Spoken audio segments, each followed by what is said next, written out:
It is getting pretty deep in this shop. What is going on, everybody? Welcome to Dave's World. Basically, every one of the vehicles that's in the garage right now are waiting for parts. That's waiting for transmission parts. This is waiting for intercooler parts. The CRUZE is waiting for intercooler parts. I have this Corvette sitting in the back of the shop that I'm tired of looking at. It has been sitting here in that exact spot probably for a year. I've been so busy, I haven't touched the car. There's so many things I want to redo on it that I keep telling myself I want to redo everything before I get it back on the road. And because of that, I never drive it, I never finish it. So since I'm waiting for so many parts, I figured I'd have you guys watch me figure out what's going on with the Corvette and maybe finally get it roadworthy. Not finished, at least roadworthy. Let's get to work.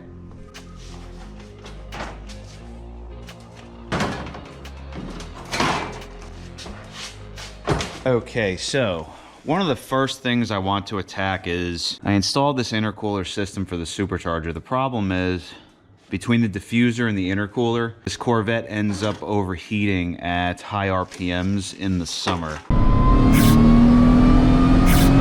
So what I think I might want to do, I want to check basically right here. I want to see if there's any air coming out of the intercooler. I have a feeling that this thing might be airbound. What the? I know this comes off of here. Something's got to fit. That's not working. I know this has to go someplace. Something's not right. Let's try this. Is this how you do it? Nope. Now why is that like that? Where does this thing go? I might not have the right tool. Not airbound. Part of me kind of wants to get rid of this setup and run like a dual intercooler. So basically I want to run two pumps, one for the intercooler over here and another one for an intercooler over there, so I have more airflow to the radiator. And you know what, first things first, let's get the hood won't stay open. About a year ago I bought struts. Let's go change that real quick. Ciao.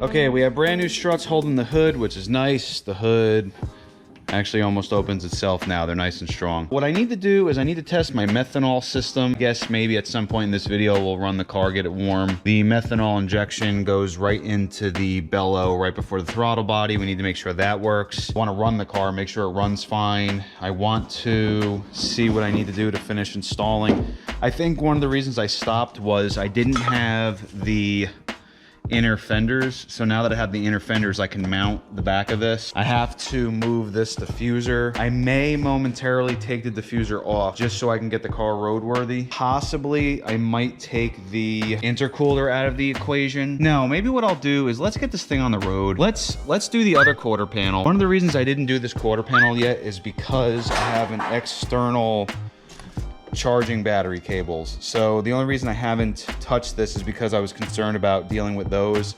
I have to get this up out of the way. I want to, let me see.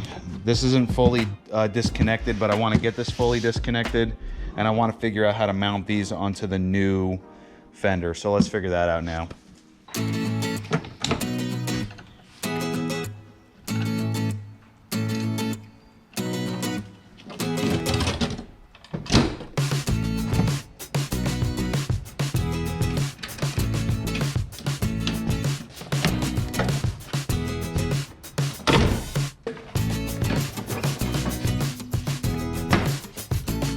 Okay, so the old wide body kit is officially going to go up for sale. This is a pretty cool kit because if you have a base model car, it actually works with the inner fenders.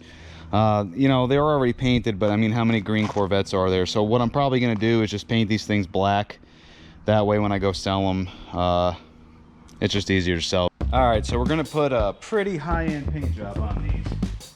I went out and got me some Rust-Oleum, and when I say I went out and got it, it was sitting in my basement for like 3 years, so hopefully it'll work. First thing we need to do is we have to prep the body kit. This is crucial. You want to make sure this body kit's nice and clean and free of debris. So what I'm going to do is take this dirty brush, clean all the sand off and then just spray paint on it, and the way it looks is the way it's gonna be.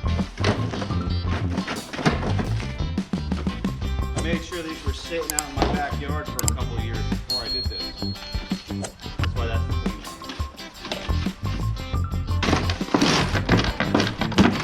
Now that your surface is prepped, the next thing you want to do is get it ready for the paint.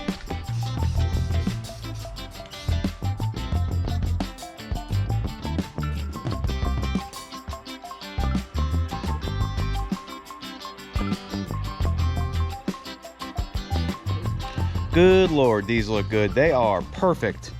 I think they are fantastic quality for Facebook Marketplace. Now I get to put them up for sale and deal with 400 where are you located and no one responding. Oh, and let's not forget, whenever you put something for sale, make sure you don't respond to anybody for like 6 months or just be a jerk to them. So I'm gonna put these things up for sale. If I get a good price, I'll let you know.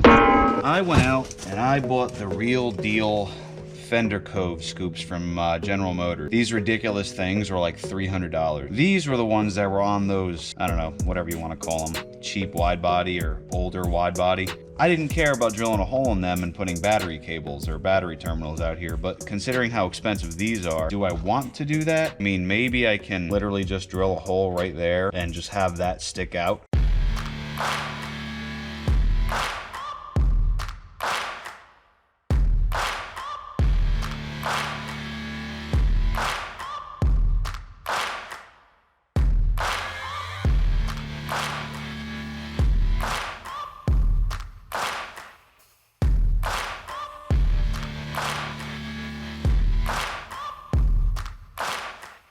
Okay, so these front fenders are already fitting way better than the old ones. I have to make a few adjustments, like under here. Wait a minute.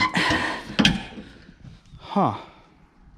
What is going on with that? Sorry about that. I didn't realize this bracket over here was in the wrong spot. So I have a few adjustments to do, but these things fit much better. I really like the width on these. They look much nicer. They have a nice smooth curve to them. I don't know if you've noticed this on camera, but every line on the car was basically made sharper. I like these smoother curves. The hood I absolutely hate, but I have a supercharger, so I'm sort of stuck with it for now until I can find a better one. So I'm gonna pretty much stop here, but I think first thing I wanna do is let's, I guess, do a cold start. I wanna let it warm up and I wanna hear this engine run. I haven't actually started it in, I think, a year. I know it's pretty bad for an engine, but that's why I'm trying to get this thing back on the road. So I'm gonna set you guys up so you can hear this thing run.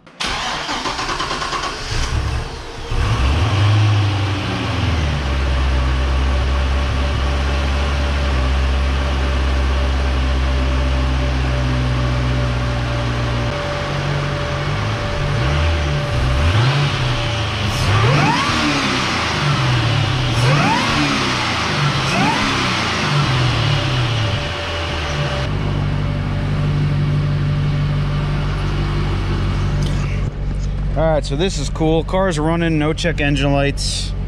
I want to test the methanol injection. If I spray it, we should see my air-fuel ratio gauge get rich momentarily. I should rev the engine a little bit while doing it. So right now, we're going to have a steady like 14 to 15 air-fuel ratio. And then if I hit this button, it should go rich. I'm hitting the button and I don't think it's doing anything. Alright, so I think that was a good first startup. I probably should have let the engine warm up a little bit longer than I should have, but I was anxious. I wanted to see if the methanol injection would work. There could be a chance that maybe there's nothing in the tank because the car sat for so long, the methanol injection tank might be empty. If it's empty, the methanol injection system won't work. So I'll probably do another video. If there's actually something wrong, I'll do a video on the methanol injection. But for right now, we're getting closer to getting this thing back on the road. I'm going to decide to do one of two things. Either I'm going to get this car back on the road the way it sits, or I might redo the intercooler's cooling system because I don't really like that intercooler that's up there. Pretty sure that that big, thick intercooler is blocking the radiator because there's not much airflow through the front of a Corvette. I mean, it's literally like 6 inches by 3 feet and that's it. So when you go stick an intercooler in there that's bigger than that and you put it behind the only opening, it is going to overheat on a really hot day. So thanks again, everybody. I appreciate you checking this video out. Members, I appreciate you guys supporting me. I have some really cool stuff in the members section for you. I also have a Discord server now. I'm going to put a link to the Discord server for everyone. I have a Facebook group. You know, I have tons of links, tons of ways for you guys to get in touch with me. And if you ever need any of the parts you see in my videos, they're usually on davescustomparts.com. So thanks again, everybody. Have a very nice day.